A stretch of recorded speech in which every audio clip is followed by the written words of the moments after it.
Kare ba ji maka ya wee bịa. Ebe ji maka ya wee bịa bụ maka chi n'ọlụgụ ụwa. Anyị bidoro izu ụka na-atọ. Izu ụka na-abụọ gara aga wee kụzibe.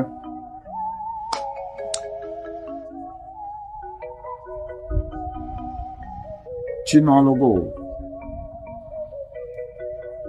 Akọwagolu nke sị gị na onye bụ chi n'ọlụgụ ụwa bụ onye ịbụ n'ụwa gị mbụ.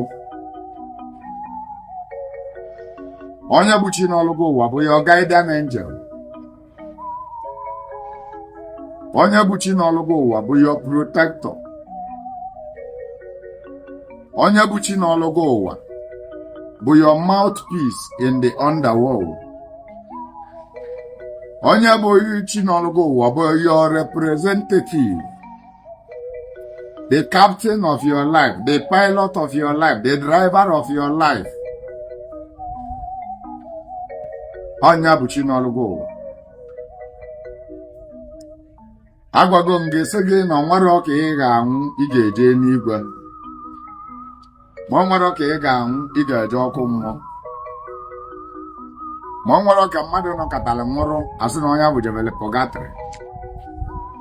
Na m agwago gị na ọ nwere ibe dị ka eluigwe na ndị ọcha ji ewe egwu anyị wayo.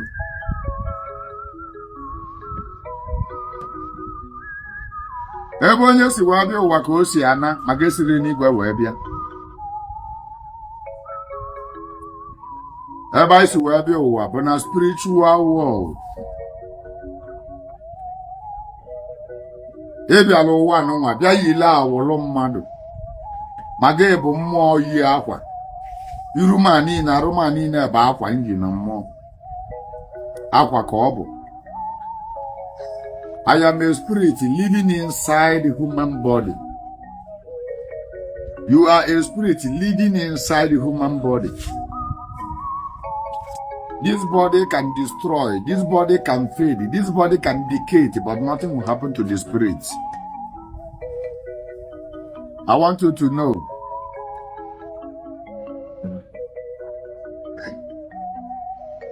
Na ọbịa bịa bụ na ị bịala n'ụwa anọ nwa gwelu reason iji maka ya wee bịa.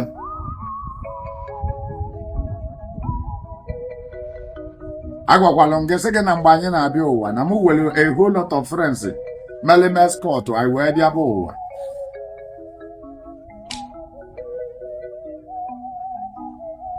Many of them bịala nọdụ n'ụgbọ wee na-eche m.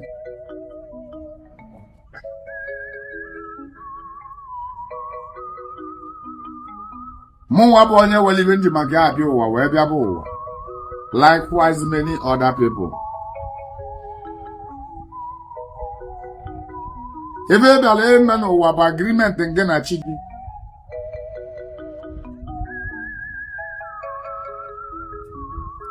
Agwa gị na chi gị bụ the director of the script ibu n'aka gị. Ebe anụnwa ibu n'aka bụ ebe a na-agba ya bụ akalaka. To translate it to your layman understanding, this is a script. Ị ga-art ya art. Ya ka ibu n'aka, ide echefu ya. Onye na-adirect gị, otu ị ga-esi na art nya bụ script bụ chi gị, onye n'ọlụgụ ụwa. Nya bụ the role chi gị na-eplay. Otu esi anata script na movie industry, otu aga mụ na gị si wee nata.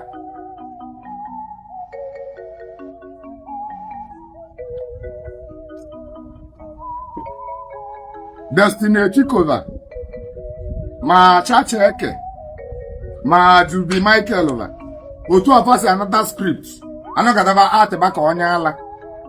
Otu aka script mụ na gị dị. Olu dị taa ma ji wee gbabasịba na onkolova nọ na village na ọ ya emebe ọgwụ omebe ọgwụ ha nọdụ otu a receive onye ọbịa na-arụ ebidozi emebe ka onye ala. Otu a ka o si wee dị. Ibe ma na-eche bụ time onkolova bụ ga-eji wee mee ọgwụ a ka ọgwụ ahụ wee nwee ike wee kaba wee nwee ike wee ree ya atị ya asị na ọgwụ ahụ alụbago ọlụ na arụba. Otu a ka ọ dị n'ụwa. Ọtụtụ n'ime anyị agbagbu anyị agbagbu. Ọtụtụ n'ime anyị moto ya egbu anyị. Ọtụtụ n'ime anyị ya ada mmiri wee nwụọ.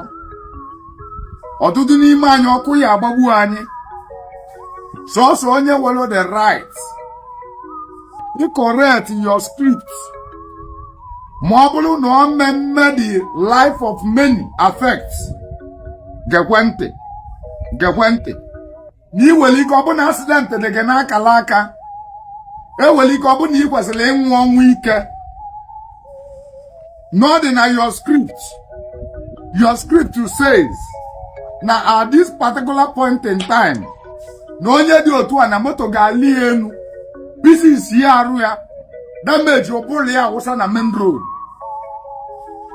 iwe ekpebe chụba aja ka moto dalị na gị elu ka script ahụ ka ọ dị eme na ibe chi gị ga-eme bụ na chi gị ga-ebulu your request wee jee present enye to the spirit ibe nyelu the script enyelu gị ka ịbịa act ya in this very world wee jee nene the script wee nene ma nwere ndị ọ ga-eme affect maka na movie industry mgbe ahụ agwalụ Genevieve si ya na ọnkụli ya bụ chi nwetara agụ for instance na ọ ga-afụ ya powder ọ nọ na village ọsụọ ihe ọ na-asụ ọsụcha anya ọfụọ powder Genevieve Nnaji ebu agbawala mgbe Genevieve Nnaji ya agbawala ikezie ọbụna mgbe ahụ ka nwanne Genevieve ga na-agbaghalị otu ọ ga-esi wee gbọ nwanne ya nwaanyị na-ayị ala o si ebe ahụ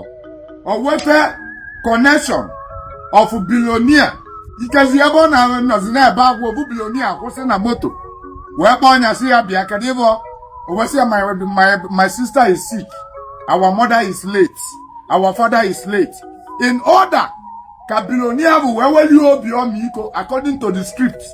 The mother need to die, the father need to die in order for your script to be corrected, in order for your script to be completed. Now the mother need to die, the father need to die. One day nwaanyị ga-agba ala ọbụbịa the only surviving son, and the chi nwantara agụ ga na-achụgharịkwa ya ka o gbuo onye ka o wee ike wee inherit ya their land. This guy wee gbawa ọsọ duru nwanne ya nwaanyị na-agbaghalị ebe ọ ga-eje wee jee gbuo ya ala bụ ọ na-ayị.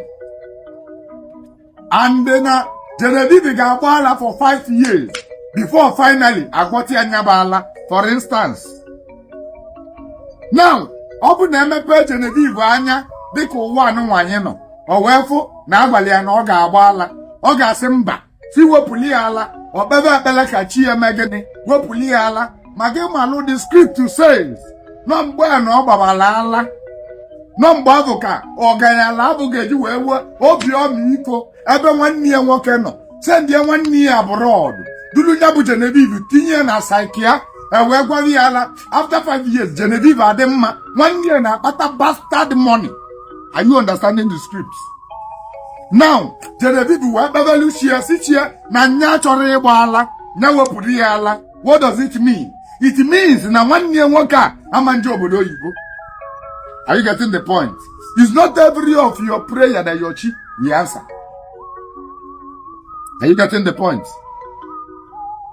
It's not every of your requests that the spirit will accept. Naga never eat word to any na. All the mmadụ ka ọ dị mmụọ mmadụ agụcha. All the mmadụ ka o si wee dị mmụọ ma mmadụ agụ n'ụwa. Are you getting the point? It's not every of your prayer can be guaranteed, can be granted, can be answered. No. About every of your prayer. Many of your prayer requests is going to it's going to affect so many destinies that are attached to your own destiny.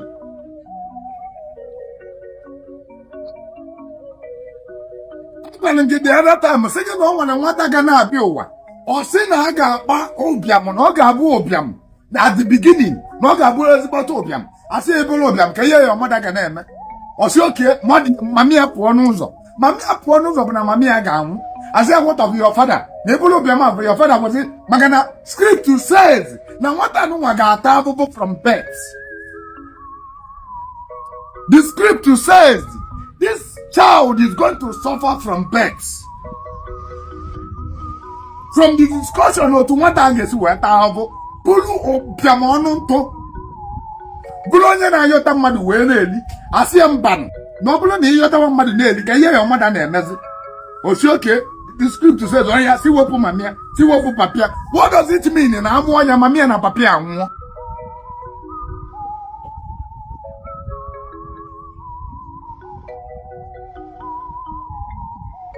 Amona Bojwanta, Mamia na Papia, and one, Mamia na Papia, Gabidos in a better longer life. But if you better longer life, don't give Mama the child and Papa the child, never better longer life. Iya Chigi Gama, Bonatiki Gabulo longer life, just presented to the spirit. In a better longer life, never better Motanwa, then the child have ever gonna forget. One thing must happen. Neither you become buried, name a Motanwa, Maganema, Manega, no say so. More name of Talamangoro. So you are going to choose one. Or a man at the child, the nega to a carry put the child. Magano walo wagana kota forget. Before you be one. I know the go where of all who see no now forget Kabagis who effort. I go on, it's okay, almost 5 for Gagamo. Go on. Gay abum wisdom, gay abum wepo, gay abum weto, gay abum weno, gay abum kisa. Neither they can kisa. And Katazana Galagasi, okay, now one boy of last born. Manamo Ranamo, Nanamoga, Mueborn, and Momo. You need to castle on kisa. Pablo say not young. Magagini, Nankisa, Akotago, I forget. Kisa on your womb already. Omoro any other child don't get pattern on that womb. Apart from the anoma is assigned to you.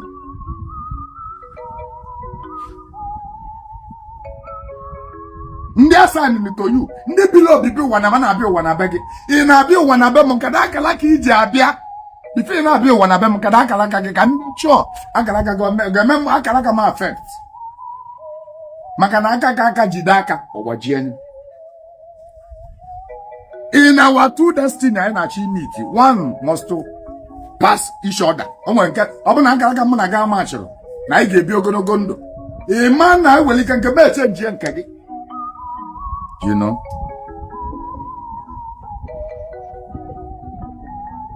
You have to know. Onya kijase ni bala anu chikili imalunka chiga azarogi kedu reason melono na chiga azarogi.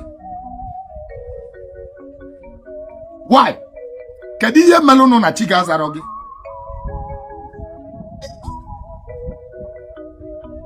Ogini mel na chigi azarogi.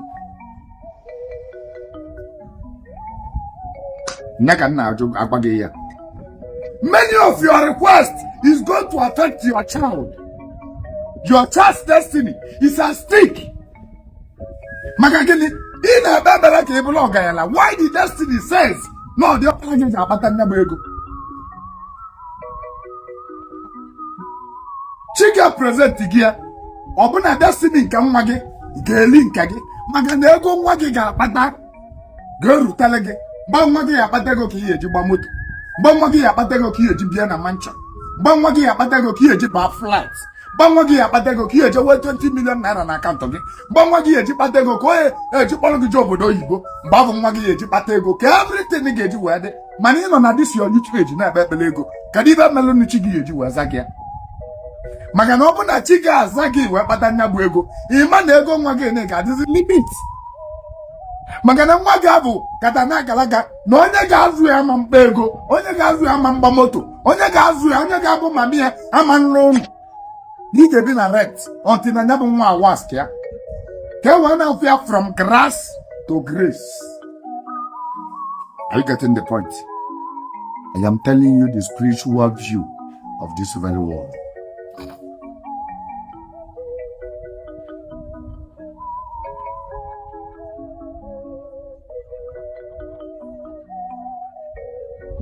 It's not every of your prayer that can be answered by your chi. In yours, no chicken and melogozo. Iman no meeting no nechigi na ano. For your own betterment. Imogu no nechigi na ano. Mankana azazo. Ona bachiga na basino to agaye simali anya. Imalu no walu so many prayer requests. Oga aba guarantee age. About 20% will destiny together with you. And what problem? Oji wabulu no commit suicide. Onya have a very big problem in the spiritual realm. Suicide. Onya bona onya bazu ino wozo. Magana kaponi shigi. You terminated so many destiny by committing suicide. Iji laga ki buo nwa gi. Tajide icho chiki ka kwatali gi ki buo. Mana chiki kwatali gi ki buo. What about your destiny? What about umuaka no ni kulo na ga amota? By you committing suicide, you are going to suffer. You are going to suffer. Onye ọbụla has no commit suicide n'ụwa. Onye ọbụla eji eze ekpe ekwele. Ikwu obodo n'ụwa, ma nwa si na-apa n'ụwa. Ị ga-atagide afọ dị ịtagidelu n'ụwa nke a wee nwụọ gbuo onwe gị. Ibi ụwa ọzọ ifu nke bụ afọ. Ya afụ nke bụ tọbịati. Each and every commit your suicide will be. Let me kill myself. Let me just die. Now you create yourself. Have you accomplished the mission? The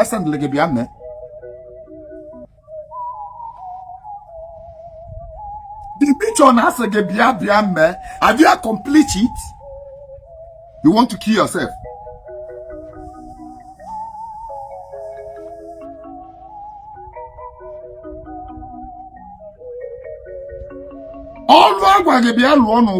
How many destinies have you seen all of them? Why are you deciding to take your life? Once you take your life, that is where your sorrow will begin. Nanamo, again, I go up here. Nanamo. Ị ga-ata abụbụ ndị nna gị ga-agba gị ka bọọlụ. Na mmụọ onye commit suicide ada nọ na ndị ichie. Ma gwala amanụ. Onye commit suicide, onye ji aka wee gbuo onwe ya, adịla nọ na ndị ichie. Ịma na nwa na ndị ichie amanya gị ọcha. Maka gịnị? Ime chọrọ ibe alụwa ime.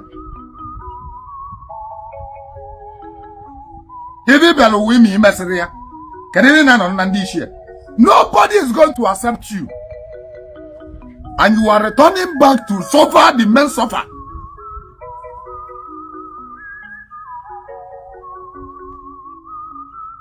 You are returning back to suffer the men suffer. Onye bụ na asị not only you commit suicide. Mention the name of the person ever. Mention what ever. Onye bụ na asị gị n'ụwa agụ ya ike na nya ga-egbu onwe ya. Nyagolo sniper nyanwụọ. Bob na ọ na-ebe akwa. Wake up! Many of you, the reason why you ji na-ebe akwa bụ na chicken say a time like this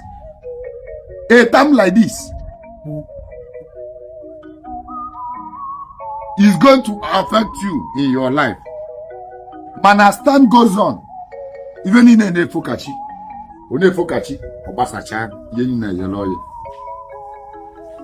Meanwhile, many of them will less zikabade. Asina, China nyelo onye na enyelo onwe ya gini aka. Obu ni nyelo onwe ga aka chige we megini we nyelo ga aka. Some of you the very lazy, very lazy.